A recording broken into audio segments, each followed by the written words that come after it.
What is up, everybody? Welcome to TPI, the Total Podcast Idiots Show. I'm Andrew, idiot number one, and I think I'm running solo today. Um, finally just had some time and wanted to get out an episode. Um, so yeah, I don't know exactly what today's going to be. I think we're going to go through Division One and then answer or look at some forum questions to help some struggling presidents that it sounds like it may not help them this season, but hopefully it helps them in the future or helps, any of you listeners who might be in similar situations. Let's see. I want to definitely mention that Fury SK, he broke down every conference in Division 2, that's LL5. And it's an awesome 2.5 hour video, and he let us publish it on our channel. So really give that a listen, especially if you're in Division 2. Obviously get his thoughts on probably your team if you're in Division 2, and you'll see, you'll hear his thoughts about your team. Expert analysis by one of the most seasoned, knowledgeable presidents in the entire game. So give that a listen. It's going to be really valuable and really helpful for anyone, I think.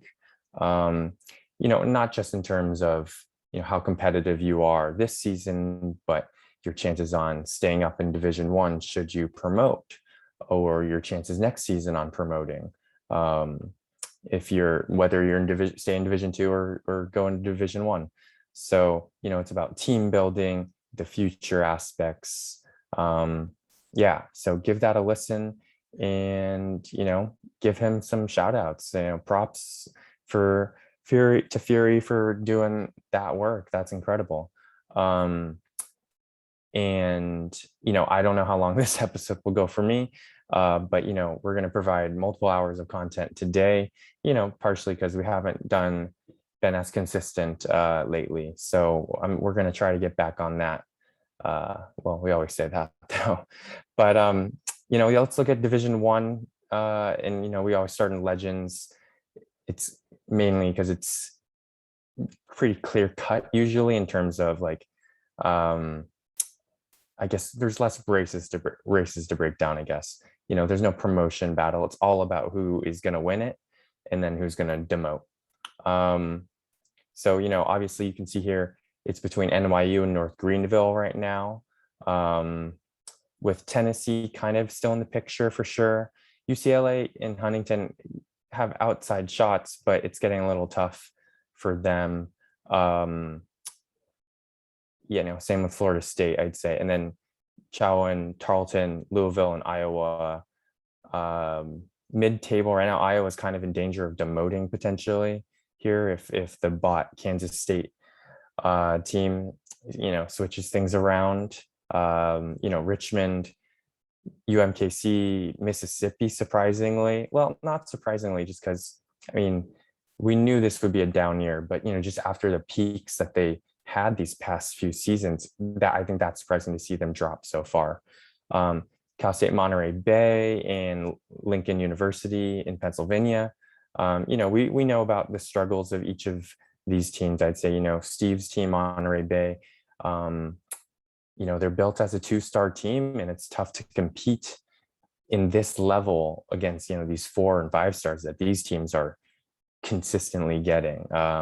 Lincoln, Punkska's talked about how this team, isn't his best, obviously, but I know he's got a great recruiting class coming in. And so in 2 to 3 years, they'll be right back up here, I think.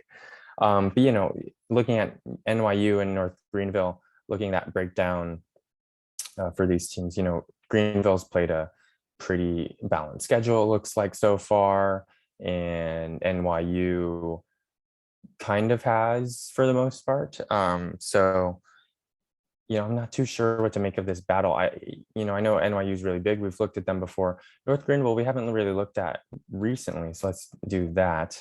El Martin's, we've talked about them before, back when they were like LL3 and, consistently overperforming the projections. This is back when like Adrian Mims was like a freshman or sophomore, and now he's a senior and their best player. Because in terms of TPI, like this team doesn't look that scary, but clearly they've been putting it together in massive ways. And I think the first thing you look at in terms of like performance versus TPI is always the big men. And so they have two guys in the 150s for 6'9.5" who are both good to decent, or good to decent to good rebounders, and good to decent to good defenders, interior defenders. Strength, they both have good strength. 260 pounds for Strom, 220 for Hawk, pretty good, especially 260 pounds. He's got his backcourt here with Mims and Allen, who are both good shooters and really quick, good defenders. So this is just like a really well-constructed team. It just makes sense. Yeah. Bo Bao here. And Hairston looks like a really, good backup big combo. And then, the wings and perimeter guys here. Yeah, I mean, just a really well-constructed team. That's really what you can say with North Greenville. Yeah, this is the top of the top. It's hard to pick them apart and really, criticize anything that these teams have done. NYU, Kennedy, Shianchi, Harley, McAllister, who I've talked about a lot. Again, we're looking at the big 7 feet, 15 rebounding, 10 strength, 13 speed. He's 240 pounds. Like this guy's a massive player, big presence. Maxwell here, 6'11.5", 290 pounds with 16 strength. Just a rock in the middle. Yeah. Let's see. Let's look at the tournament page with regards to this, because I mean, like for legends, like you'll have a bunch of teams, 8 teams. A lot of them are in this first one. That's really funny, actually. If that holds true, that'd be pretty interesting. But what is that? Six teams kind of comfortably in. I mean, Chow's not comfortably in, but I'd say UCLA is pretty comfortably in. Florida State and Tarleton on the bubble. That speaks to the strength of legends, I think, this season, because like in previous seasons, yes, like 8 teams have made it. I think maybe even 9 teams, but not with like the highest seeds. But like when you have 4 teams getting top 4 seeds, not the top 4 seeds, but like 4th seeds, yeah, I mean, that's a pretty strong conference. And then the 5th place team, or the 5th team, I think they're 4th right now, get pretty comfortably in, though. I'd say that's a strong conference for this season. And just looking, we looked at this last week a little bit, but things have changed, obviously. Penn State being 31-1 now is a huge thing. I think they have the best record in Division I, maybe all of Hardwood. I'm not entirely sure of that, but Sioux Falls at 30-2. Both LL4 teams, granted, but like, wins are wins. You got to beat who's in front of you. Tufts has fallen down, like kind of predicted. I hope it didn't jinx them. But teams always go through slumps, and they'll come back if they're a good team, and they are a good team, clearly. Yeah, I mean, there's not much too different, I'd say. My conference 2.1, looks really good. Bentley, my team, Florida Gulf Coast, are kind of the, like, cut above, with Cal and Dominguez Hills here, pretty nicely, solidly in. Let's see how many of us are in. We have 6 teams. Ursinus on the bubble here, and then LL2 2.2. They have 8 teams. They're even stronger, led by Tufts, of course, but Georgia Tech, Toledo having a really good season. Lewis and Clark here, Methodist looking like a nice, like they're performing really well, having a nice season. Damon here, Wake Forest, and Valpo, kind of looking on the outs right now, but that things can turn around for sure. Yeah, so let's go look at those races for those conferences. Let's go back to here though. Um, uh, yeah, we can talk about demotion a little bit more, I guess, here, but Iowa and Kansas State are the teams like really in the picture. Louisville definitely should be scared. Richmond, I mean, I think they have a shot to climb out, but that point differential is going to be tough to overcome. And then Missouri, Kansas City, kind of the opposite. Like they're closer in point differential, but further away in games behind. So it's still like a 5-team race, I'd say, but it's tough to say like who really has. And I think it's too far out to look at the remaining schedules for each team, really. UMKC looks like they have a bunch of home games coming up though. Richmond kind of balanced. Kansas State's balanced, but Kansas State plays really well at home, but terrible away. I mean, you see UMKC kind of 500, a bit bad away. Richmond's 500, but bad away. I mean, Kansas State's one of the best home team, or really good home, but terrible away. Iowa kind of balanced. I mean, better than average or better than 500 at home.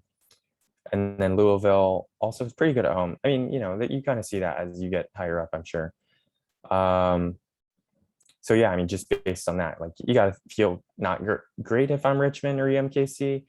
And then this Iowa Kansas State battle here, I guess. I mean, I'm not sure.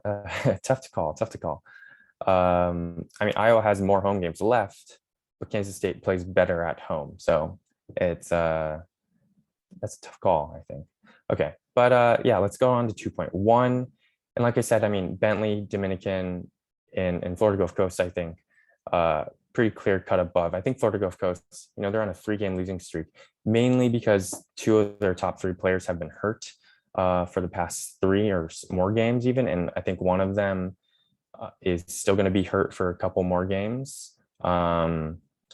So, that's always really tough to overcome, they've definitely hit a downturn in combination with that. Oh, I guess Bailey's only out for the next game and Mills is healthy again. But yeah, they've been out for a number of games recently. So it's always tough to overcome, Cal is creeping closer, but still kind of far away. Dominguez Hills, 2 games back of Cal, 3 games back of Florida Gulf Coast. So they really got to turn it up if they want to try to get back in this race. And unfortunately, they've lost 4 straight. So yeah, can't be feeling good if you're Helicon right now, but things always turn around. It's that type of game. Vanderbilt surprisingly has played really well lately, kind of ever since turning bot. The bot definitely changed some things, managed minutes a little bit better. Like previously they were playing their star players, and they have a bunch of star players, but they were playing them, 37, 40 minutes a game. And now they're kind of brought down to 32 to 35. And yeah, that does mean walk-ons will play, but it means their stars are going to be less fatigued, both short term within that one game, but then longer term with injuries. In terms of demotion, Rochester and Marquette are pretty close, but that 2-game advantage for Rochester is going to be pretty significant, I think. Yeah, and I think UTA, San Jose State, Oregon State, Moorhead, and Butler, I think they're all kind of out of the picture, in my opinion. They honestly just, like, speaking as a manager in this division, in this conference, like whenever I'm scouting them, these 5 teams, I feel like there's a clear cut drop off from 11 to 12 here, from the bottom 5 to that 6 to last. Just the reality of it, the cycles of this game. I'm sure I'll hit that at some point, especially next year when I have to play my 10 ID power forward. Not looking forward to that. Yeah, and Marquette isn't deep. They're relying on like a 215 SI player, 5-star, and Thurman Cook. So but they're also that type of team that tries to play their 5 starters 40 minutes a game. So, there's definitely things to pick at there for sure. Yeah. And, UTA, I thought they would be better this season. They've done some weird things with their lineup. It looks like they kind of normalized to what I would expect, but I think maybe the hole they dug themselves in is too deep. And I say weird things. I don't know their goals with this season and whatnot, but yeah, they made some lineup decisions I wouldn't have. Just with playing players who aren't inferior players over superior players, basically. So not too sure what was going on there. If they want to give more development to younger guys or different guys, that's perfectly valid reasons, especially if they felt like this was a lost season. I didn't think it was a lost season until now, I guess. But yeah. Yeah, let's move on. What else? Okay, 2.2. Toledo, having a nice season up top. Lewis and Clark, Methodist, Tufts, Damon, George Tech. We mentioned all these teams looking at the tournament. Kind of jumbled up, looking at the point differentials. Nothing really stands out. I guess obviously Lewis and Clark being tops, Methodist being the lowest. And I know Methodist Grayman just posted a message in the Discord saying like he's really surprised that Methodist is third and he doesn't feel good about his chances of staying in that spot for the short term because they play Toledo next, apparently, in Ohio. So I guess they don't feel good about that. But it's obviously not just about one game either. But Tufts and Damon obviously have the point differential as well if they were to catch Methodist. So definitely something to watch there. Evansville and Clark being the two closest, but that's a big point differential difference. And then Loyola, Chicago, Texas A&M, Muhlenberg. I mean, all these teams are still pretty close. Michigan Tech, definitely the black sheep in this group, way down there. I think they're done for, but they're bought, so don't really care. Except for this is one of my former teams that I have abandoned, of course. Misericordia, that point differential, wouldn't feel too good about that. So yeah, I mean, there definitely seems to be like a line right there, but anything can happen in Hardwood. Yeah, so that'll be interesting. Looking at the home aways, again, I think there's kind of just a line right there. Not that it can't be broken, but yeah, it would be tough. And let's just do that too for here, just because for equality's sake. Again, yeah, kind of a line right there, right at this spot. So yeah, nothing too groundbreaking, I don't think.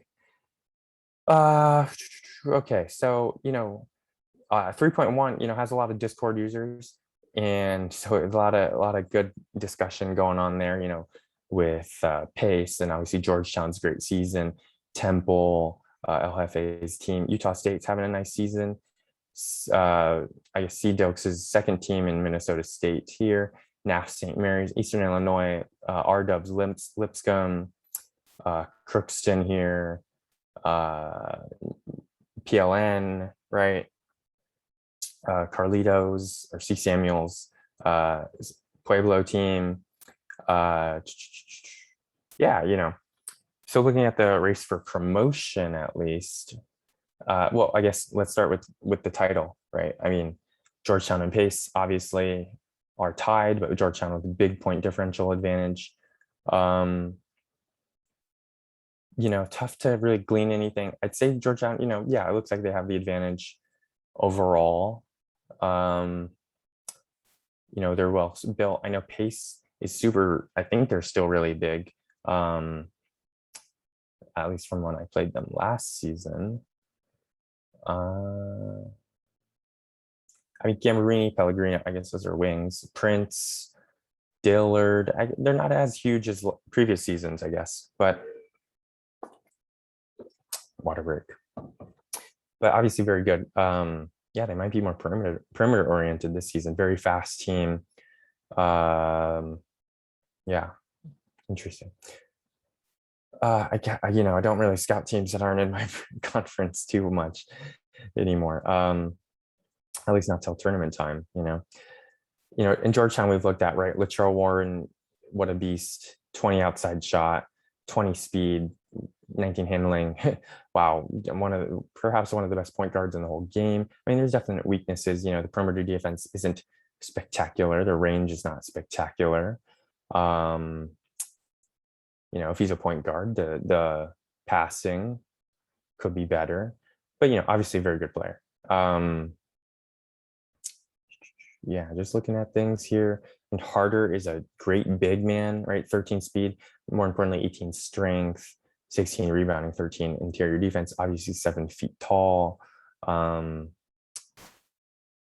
I mean, I think those two guys are who you really look at. Kruger, great defender, mainly. Davison, kind of like a nice secondary playmaking guard, I'd say. Yeah, Cintron, not a bad player there. Yeah. Okay, in terms of the battle for promotion, right? It's mainly Utah State, Temple, and then these Minnesota State, Eastern Illinois, St. Mary's. This group kind of, it's obviously closer than just an outside shot. Even Lipscomb and Simon Fraser, kind of in there. But yeah, I mean, Utah State clearly has like pretty good advantage with that point differential being the highest, and obviously having the current spot by at least a game. And I don't know, again, I'm not going to look at like every team's individual schedule for the remainder of the season. But NAF is doing really good updates with the results of this conference every day, pretty much. So yeah, I mean, pay attention to that, and he'll tell you the story more in depth than I ever could. So yeah, so check out the Discord for that. And as always, the Discord and also the forums are great places for anything with the community. Asking questions, getting help. Cough Daddy's 20 years of Hardwood, best of the rest tournament. What else? Yeah, those are the big things, right? That World Classic that went on, that was really cool. Yeah. All right, let's move on to 3.2 though. Geneseo, my former team, Rochelle, having good seasons. South Florida having a really nice season. They've kind of fallen off. They were undefeated for a while, and now I've they've lost 2 straight. They've had all 6 of their losses all season in the past 10 games, so that's kind of surprising. Definite downturn for some reason there. MIT, UConn, Arizona, Hardin-Simmons, West Virginia, St. Leo. Now we're kind of getting into more of the relegation battle. And I mean, it looks like there's a clear bottom 4, unfortunately. 2 North Carolina teams, San Diego, Florida Tech, and then there's Cal State LA, Franklin, and Simpson kind of battling it out. But Simpson has that point differential advantage for sure over Franklin and Cal State LA. I'd say even St. Leo or West Virginia might be more in trouble than Simpson. But then you talk about the game differences, which is a big deal. Probably the biggest deal. Yeah, okay, let's look at the games remaining or the breakdown here. I mean, South Florida is dominant at home, but mediocre at away. MIT's a little bit worse on the road, but a little bit better on the road, but a little worse at home. But overall, pretty similar teams, I guess. So I feel pretty good if I'm South Florida, I guess. But that's still pretty close. UConn's kind of got a shot, but I think they're a little far away. Same with Arizona. Arizona definitely pretty far away. Hardin-Simmons, they could, but with the amount of road games they have left, 4 road games left, it'd be tough. Yeah, I'd feel pretty. I just said I'd feel good if I was South Florida, but I may be changing that tune. Maybe I feel better if I'm MIT. In terms of relegation, though, I mean, like I said, West Virginia, maybe should be feeling the heat. I mean, they've had 13 home games, but just 9 away games. So that means they play 6 road games, and they're bad on the road. St. Leo, even, and Simpson goes on the road, but they're a little bit better than West Virginia on the road. Franklin's even throughout. Cal State LA has all home games remaining. Wow. Okay. And they're better at home, as most teams are. So, Cal State LA might have a chance to climb out here, I think. And Franklin even might. And I think West Virginia is in danger. Not sure which of these teams would be more in danger if, both of these teams climb out, So that, I don't know, that'll be an interesting race for sure to check in on later. All right, let's move on to 3.3. We have Augsburg here.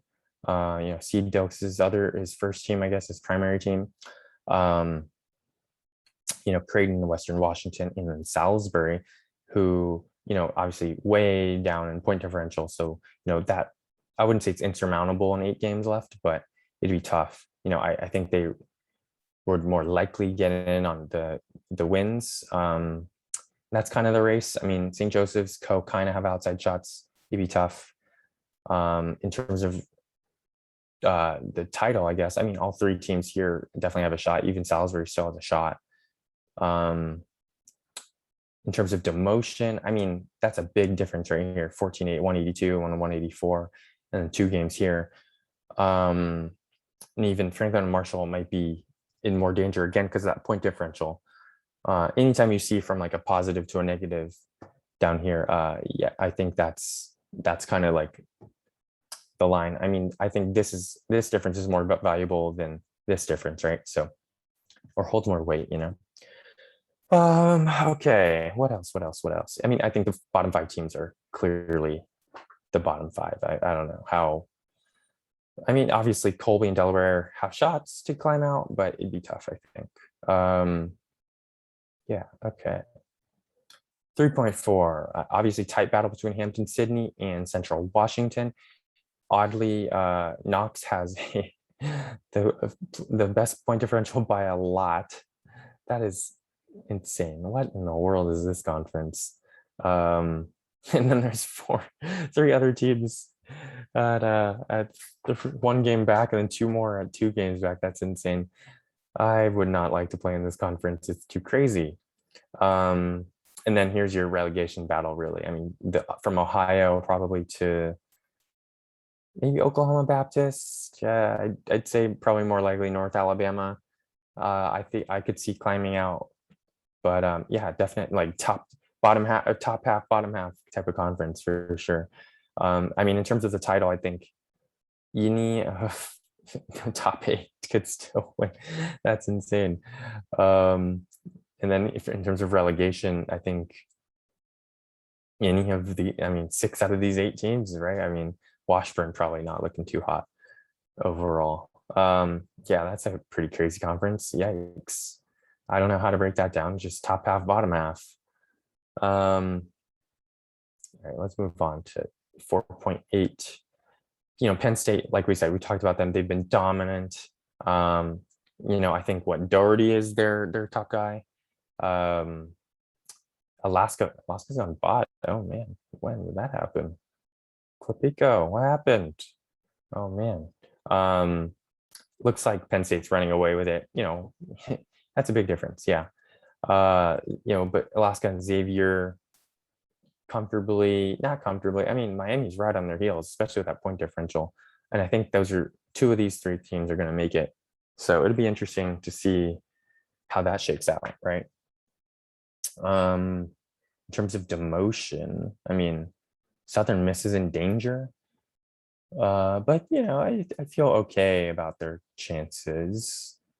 Just given how many teams are between them and the relegation line, on top of having, one of the higher point differentials along with Minnesota here. Obviously Wilkes is the most in trouble team, the most in danger team, right? Other than, of course, Texas San Antonio. It looks like these bottom 5 are clear-cut bottom 5, so not much to look at there. Yeah, Fun. Wow. And then this is like the total opposite of that one conference. I mean, look at these point differentials for these top 5 teams. And then Florida, gosh, my God, -1,870. Geez. Yeah, let's see. So title, I think it's these 5 teams are mostly in it. Could be anyone's game there. I think clear cut mid-table right here. Southern Illinois kind of in danger, but not with that point differential plus the game differential advantage. Bridgewater, definitely Pacific, Fontbonne, Illinois, Chicago, Emory, and Henry could climb out. I mean, Roanoke couldn't even climb out. That'd be kind of surprising, but not a complete shocker. I mean, they have a good point differential relative to their placement. Fontbonne too, obviously. Yeah, I wouldn't be surprised if Bridgewater and Pacific drop down. Yeah, I mean, there's still lots of time to go. 8 games is plenty of time to make up 2-3 games. Obviously you have to play really well and get lucky, but it's definitely doable. The top 6 here, I think, are the teams here for sure, with I think the top 4 like really in the picture. Your battle for your top, your top 4, 5, 6, both promotion and title are the battle. Demotion, I mean, Worcester, I think, is the only team really in danger of switching with any of these teams. Obviously, Ohio Wesleyan probably the most likely. Yeah, but I mean, I wouldn't say Barry, Wittenberg, Florida are out of it. But I think DePaul is pretty safe. MMA is pretty safe for sure. Yeah, definitely. Yeah. Okay, keep going. 4.5. GW, Gardner-Webb on top with Utah here. I mean, I think that's definitely the battle for the title. Looks like both will probably pretty safely promote. Beloit, LSU look to be that's the battle for 3rd, but Beloit has a comfortable lead here. So that'll be interesting to see if LSU can like catch up at all. I mean, they're mediocre away team, pretty good at home. Kind of same with Beloit, they're a little bit better. But yeah, and York maybe has an outside shot. I don't know. Wouldn't feel great if I'm them. Same with Ripon. I'd feel even worse. Obviously, Marietta, I'd feel even worse. But still mid-table. I don't think they're in danger of demoting. Mary Washington. Again, anytime you see this like reversal from negative to positive or positive to negative, that's kind of the line. When there's a team sandwich like this, though, it's interesting. I mean, it's like, is Mary Washington better than Wichita? Probably. Yeah, I mean, this is tough to break down, I think. Yeah, I mean, Wichita probably in a worse spot than Mary Washington. Is Houston, where are they supposed to be? I don't know.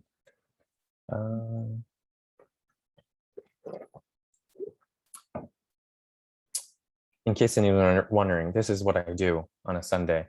It's really just, it's because it's 97 degrees outside and I don't want to go outside and I actually have time. So, okay, 4.4, San Francisco, VMI, pretty clear the class of the conference here. Fury's team, Sacred Heart, in the promotion picture, definitely. They have the game advantage, but pretty behind in point differential. So again, 8 games, plenty of time to catch up here, but plenty of time for Oshkosh to catch them in the games as well. Howard Payne, LaSalle, Jacksonville State, definitely still in the picture, but big differences in point differential. So it'd be interesting to see if they can close that, how this will start to spread out or separate, or if they just stay clumped together. That's possible too. Bayamon, which always sounds interesting to me. I mean, they're having a nice season. I think they're pretty clear mid-table. I just think there's too many teams to jump over, really. But this also probably isn't their year. Just they've been building and building. First with Holocron taking them over and bringing them up to this level, and then Plockman advancing them, to getting them to play at this level right now. Demotion high point in UNA, I think obviously is the battle to watch here. Both with negative point differentials pretty close together, both tied record wise. Looks like high point probably is a little bit better, but it just takes one game, 1 point even sometimes for it to be different. So yeah, we'll see. We're gonna look at Wisconsin later, actually, because they're one of the teams who's like, help. Apparently my internet is unstable, but it should record all this because it's my own computer. But we're having trouble loading the. All right, we are back after that brief pause. Looking at 4.3, we have Columbia clear and away, class of the conference. However, they lost their first conference game today to who did they lose to? UC Irvine. Yeah, on the road at UC Irvine. But they kind of got shellacked. Wow. So I don't know what happened there. They're still, pretty comfortably in the lead. I'd say almost shoo-in for promotion. And that would take a lot for Greensboro to catch them. Not a shoo-in for the title, but comfortable spot there for sure. East Tennessee State having a nice season. I believe Kiefer's team. So a nice season there. Oswego, Rob's former team, who has a new president who hasn't logged in a while. Wonderful. Better than my new president of my teams. Then Greensboro here, right? I think, I don't know. Greensboro has a shot. Eastern Washington, maybe. My guess is pretty far away, but maybe. And then I don't think Irvine, definitely not Santa Cruz. Yeah, and then it starts to fall off. I think the demotion battle is between Wofford and Montana here. Stony Brook could get it, and so could Brockport. They could climb out. Yeah. Ooh, wow. I haven't checked this conference in a while. It's my old conference, right? And oh man, Washington is down here. Brockport, you guys, come on. Dayton consistently in this conference. Or did they demote? I don't know. Okay. This L4. All right. 4.2, Augustana, Alabama, Azusa, the Triple A's. Obviously, the conference title battle is between Augustana and Bama. That's pretty tight. I don't know how to really break that down. Just two good teams, right?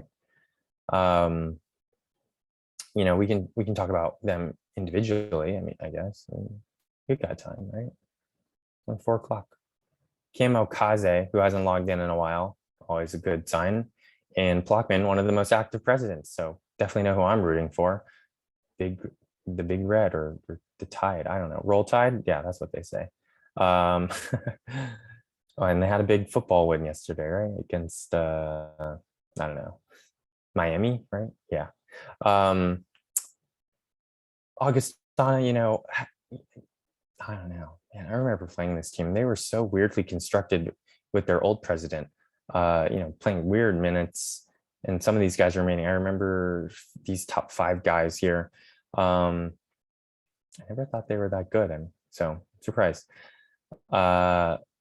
With it, Bama, Akita, Rossi, Billy Ray Zhang, I think that's their core, right? I guess Dan Nash kind of thrown himself in there too. Severson is an important piece, definitely.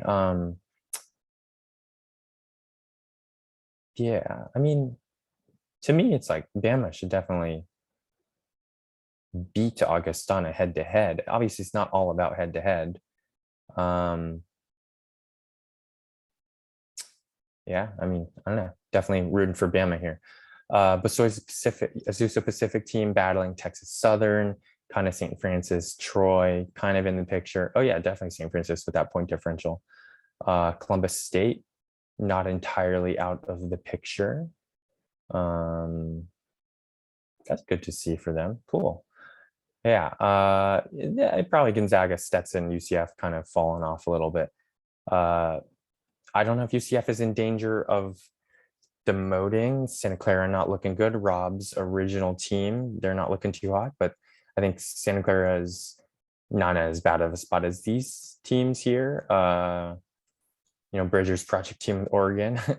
Not that they were expected to be good. Rhode Island, who's struggled to have consistent presidents. Hilo, surprisingly, here. I mean, Hilo, they had such good seasons lately, but they, maybe hit a peak and then they're going to go back down. But they're certainly rise again. They're managed by a very good president.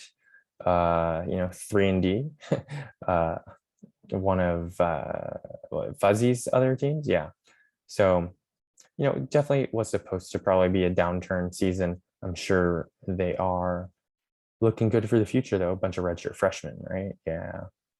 Oh, yeah. Who I like. Roscoe Wells, I remember. Damon Lloyd, Irwin Healy. I remember them. All right. And then he got a 5-star. Yeah, that's right. Okay, last D1 conference that I will do. Whew. Lipscomb. Whoa. Lipscomb is on top. How did that happen? Wait, is this? No, that's last season. Sorry. Let's go back. Click the wrong button, obviously. All right. So Sioux Falls, who we've talked about a little bit with their inactive, but no, St. Louis 40. No, he's active. From South Dakota, though. Yeah, I mean, what do I want to look at with this team? Menendez, great rebounder, good defender. Dickinson, very strong inside and a solid rebounder and defender. Again, I always have to look at the weights too. 195 pounds. Jeez, that's so thin. And then a nice, I would assume, trio of starting perimeter players, but maybe one of these guys he feels more comfortable. I mean, Roman Hawkins has the passing. Yeah, maybe Roman Hawkins starts. I actually don't know. But they look like a solid team just initially. They're pretty comfortably in the top spot for the title, I'd say. And again, kind of like with Penn State, right? They look to be running away with that pretty comfortably, almost here in Columbia. That was the other team, pretty easily in promotion spot. I guess promotion between Black Hill State, Grand Valley State, Cal State East Bay, Southwest Minnesota State, Harvard, and Cornell, even, and Arizona State, even too. I think that's the battle. So 7 teams still have a shot. Because Arizona State has the second best point differential out of these 7 teams. So, can't count them out really. In terms of demotion, Northeastern State, Quinnipiac, kind of in danger, but not really. I mean, that point differential is huge. That game differential is pretty big too. I mean, again, 8 games is not 3 games is not insurmountable in 8 games, but it is going to be tough. Same for Arizona State trying to catch Black Hills and Grand Valley, plus jumping over all these teams here too. Yeah, so that is the review of D1. Hopefully I spoke slowly enough. Yeah. Okay, but let's look at a couple forum questions that I think had good answers, but I wanted to take deeper looks. And so this is from Wisconsin, Electric Eel, kind of a new president, playing for a few months, couple months, I guess, 3 months. The title is "I Knew This Year Would Be Rough," and then goes into some of the more specifics about the team, and having struggling with team management, roster construction, I guess, is what they mean here. And one of the things is they talk about size with their guards. For me, and being too tall. I mean, they say is also a bit tall for a guard, and is a bit tall also. For me, I don't think having more height is ever a bad thing. for any of these basketball players in this game. I don't think there's such a thing as too tall, right? We've seen some teams, or Lewis and Clark employ a 6'11" point guard. Kingsville have a 7-foot point guard, and have success. The thing is with players who are that tall is that there is such a scarcity with them that they're more likely to be placed at a big man position, just because they're tall, and the teams usually need a player that tall at those positions. Sometimes they don't, and then they have the luxury to put them at guard. So that's, I think, the thing with height with these skill sets. So looking at things, I know that they said like Pellegrini at point guard, even though he has a prone to mental mistakes comment. You're right. I mean, that would not be good at the point guard's position. Toby Rose should be good, but only has a stamina of 5. Pellegrini and Shipley are good passers, but Shipley has a worse turnover to assist ratio, which isn't surprising because it's a freshman, right? Yeah. 7 match choices. Sorry, just reading this because I read it before, but yeah. El Martin's comment is funny. Some really good advice from experienced owners, presidents here. Divac, Naff, El Martin's, right? Naff gives their breakdown, and again, this is reading as first string point guard, first string shooting guard, first string small forward, or starting power forward, starting center, and then these are the backups, and then this third string. So point guard, shooting guard, small forward, power forward, center. In case there was any confusion on that, sometimes that's not how I always visualize my lineups. Like you said, the Electric Eel knew the season would be rough. It's really just a matter of getting the guys developed. I mean, Ashcraft is the guy to build around to use this season. At least he's a senior, so you can't really build around him. Pellegrini, it's interesting. He has a worse or a better turnover to assist ratio than Shipley. I would think Shipley would be better, actually, just better ball handling, better IQ, but obviously way worse passing. He's a terrible defender. Yikes.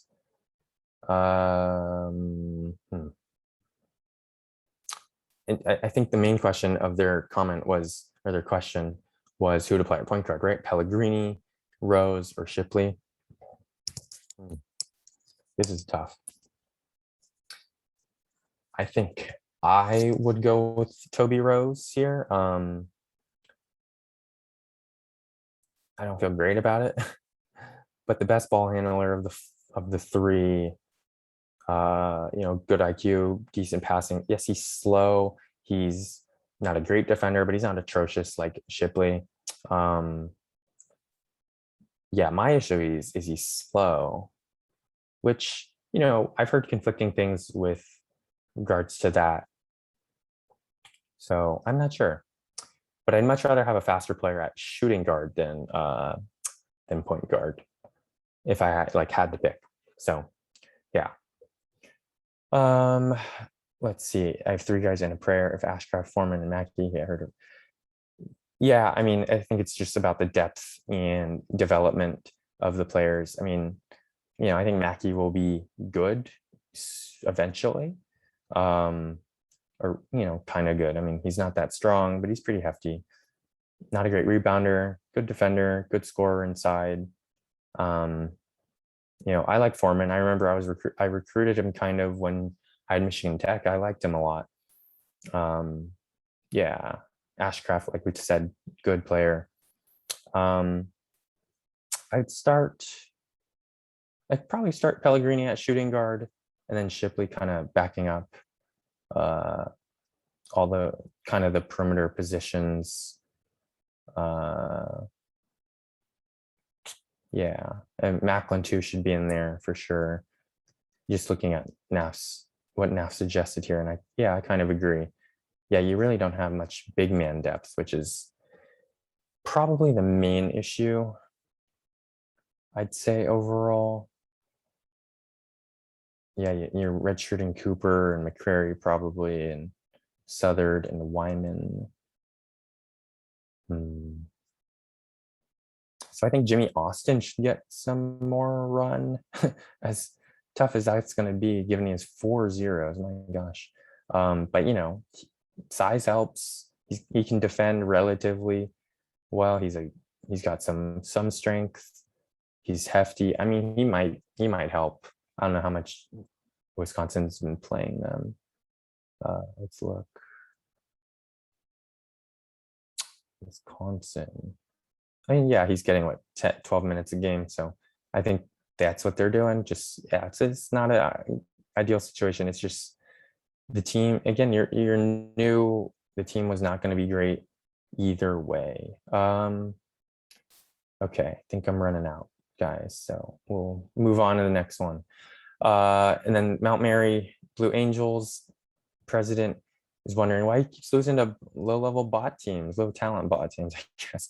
Unfortunately, Bob on Sundays has not logged in a few days. So I think he might, this is almost like a goodbye message. So I think they might have left for good, but I think this would be valuable for anyone because, I think this is a lot of questions about tactics, roster management, and some good answers here.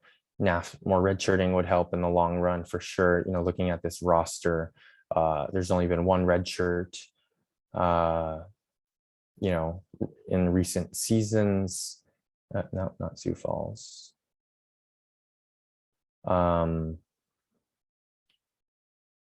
So I'm not sure how long Bob on Sundays has been playing. Like, did they not know how to redshirt? I mean, they clearly did because they redshirted someone. 2014, 2016. I mean, they play. Wait, what? This is wrong. Damn it. Hold on. Sorry. Okay. Wrong team. Red shirt. Yeah. 16, 14. Okay. I mean, they've been playing since 2012. I would assume they know how to redshirt. They've done it 3 times. R. Lawrence saying, yeah, they're a bit small. Rupa describing that they are not big enough or good enough defenders. I would concur with both of those things. I mean, perimeter, you see the 3 guys here. However, 2 of them are big men, although Carlson's probably more of a wing. Hampton, should be a big man, and they're not terrible. Oh my gosh. Sorry, got some dry mouth. Not terrible defenders, a bunch of 9s, a bunch of 8s for LO6 that can certainly survive. But one guy at 6'8", 6'7.5", 6'6.5". I mean, now Sullivan should be a starting power forward with that rebounding, but he's coming off the bench for 22 minutes a game as a combo forward. Wouldn't be what I would do. Hampton, like I said, should be the starting center. Schaefer here, point guard. Yeah. Carlson could be shooting guard or small forward. Bostic probably wouldn't play. Morelli. I don't know. I mean, yeah, definitely some flaws, definitely some issues here. I mean, I like Wooden as a recruit here, as a freshman, pretty solid. And they got nice SIs for the how young they are. Eden, not a, good offensive player for sure. Colombo looking really like a nice player. I really like Colombo. Yeah. Just, I mean, they've been playing for a while. I don't know. I think it's, yeah, I mean, I think it's mostly roster construction with the size and the defense. I haven't looked at like their tactics, I guess, super in depth. Hampton, like, are guys getting fatigued? You got to look at all that, and take that into account. So let's take a look. And again, this is from my point of view. I don't know, the nuts and bolts all the time. I don't know whether a halftime adjustment was made or whatnot. So it looks like they play man-to-man mostly, zone a little bit, pressure a little bit. They run a lot, though. They don't get too tired, though. That's interesting. They don't play egregious minutes. It's not that deep, though, with just 3 coming off the bench. Which makes sense. I mean, Eden wouldn't. Okay, sorry. This is probably getting boring. All right. Well, anyways, I think that'll about call it for today. Yeah, just wanted to get a quick episode out, looking at D1, and then, getting back to some advice stuff, tips and tricks, which I really like. Also, it's super duper hot. It's like 97 degrees in my room probably right now. So I think that'll about call it. Yeah, Chris had some stuff going on, so I just decided to record a little quick thing, and we'll come back to you next week. TPI signing off till next time. Peace.